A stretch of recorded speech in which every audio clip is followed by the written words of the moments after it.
Welcome to Stories on Sunset, folks.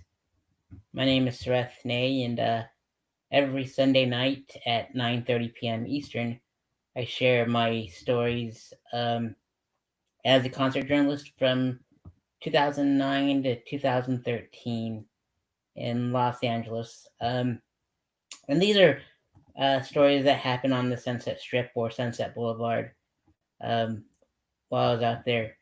Um, what I'm doing every week is I'm raising funds for all my favorite venues along the Sunset Strip and Sunset Boulevard, and the mom and pop shops like Book Soup, and the Rainbow Bar and Grill, my favorite restaurant out in LA, as well as the Troubadour. They reached their goals, so that's great. The Viper Room, the Whiskey A Go Go. Uh, let's see, the whiskey, the Rainbow, Amoeba, um, and all the information's on the bottom there. I probably repeated a couple, but all the information's in the description box below, and click on them, and it'll guide you where you can donate. Donate to one, donate to some, donate to all if you want. Um, but I'm also raising funds for the Corridon Cinnamon Cafe, where I performed my storytelling shows at once every last Thursday before the pandemic hit. So definitely buy virtual movies from them. That'd be awesome of you if you did so. Tonight's episode is the time that I got to interview Cisco Adler at the Roxy Theater. I believe his brother owns the venue too. I believe his name is Nick.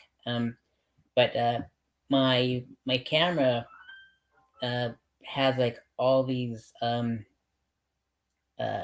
credentials just tied onto him, and from the Roxy and some other places too.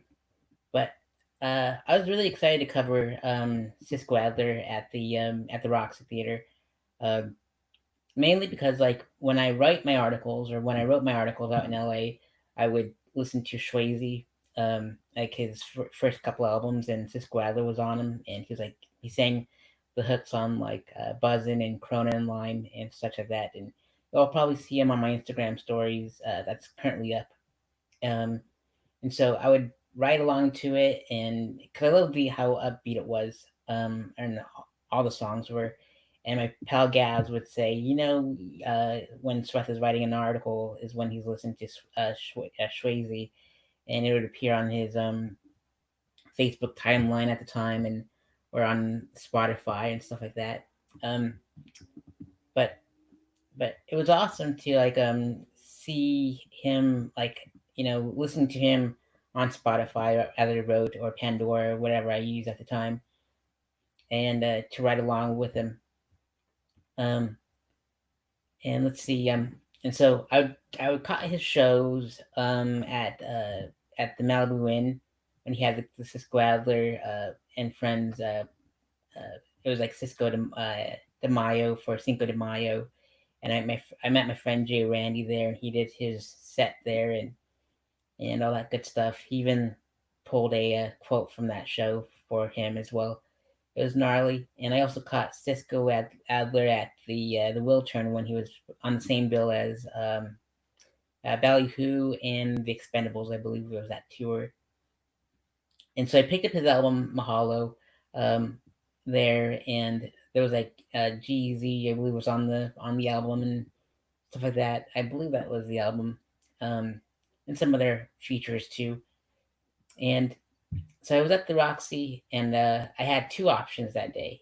I had either Cisco Adler. I got to either interview him and provide photos and write a review, or see Bad Brains at the Honda, not the Honda, but the Fonda Theater down the street. And since I had like a more closer bond with Cisco Adler's music, I decided to go with Cisco Adler, and plus there was like more opportunities to hang out and talk about his album and stuff. And so I picked Cisco over Bad Brains, and I'm glad I did because like the interview was a whole lot of fun, and I talked about there's like a couple of seconds that was like a break between the final track and the bonus track, and I talked about that, and you'll see the interview below in the description box below. So definitely had a fun time with Cisco Adler backstage, and it was great um, writing the article too, and being in the front row, and didn't have to stand outside with the fans and stuff. So I was all ready to go. Um, I could have covered Bad Brains that night too, but I didn't want to deal with the Sunset Strip traffic, and the side streets were probably worse. I believe that both concerts took place on December 1st, 2012. I was looking at my little emails just to double check the stuff, the dates. So yeah, I'm glad I got to cover Cisco Adler, and he's a pretty cool dude. Um, Super chill, love his music. So if you ever get the chance, listen to his tunes, whether it was with Swayze or by himself. Good stuff. Um, so that's pretty much it. Some of these stories are short, some of them are long, and like I mentioned earlier, these stories are. I'm hoping my best to raise funds for all the venues that are currently hurting from the pandemic, and helping their staff and all that good stuff. So next week, I'm really excited. I'll be sharing my story of one of my favorite bands that got to cover at the Hollywood Palladium. They were also my second concert ever uh, when I saw them with Metallica, and I'm actually wearing the shirt right now. So check it out. It's Deftones. So they were my. I'll tell you all the stories about that show at the Hollywood Palladium, and I can't wait to share that with you next week. Until then, this is my message in a bottle. This is my SOS to the world. This is Stories on Sunset, and I will see you all next week. Good night.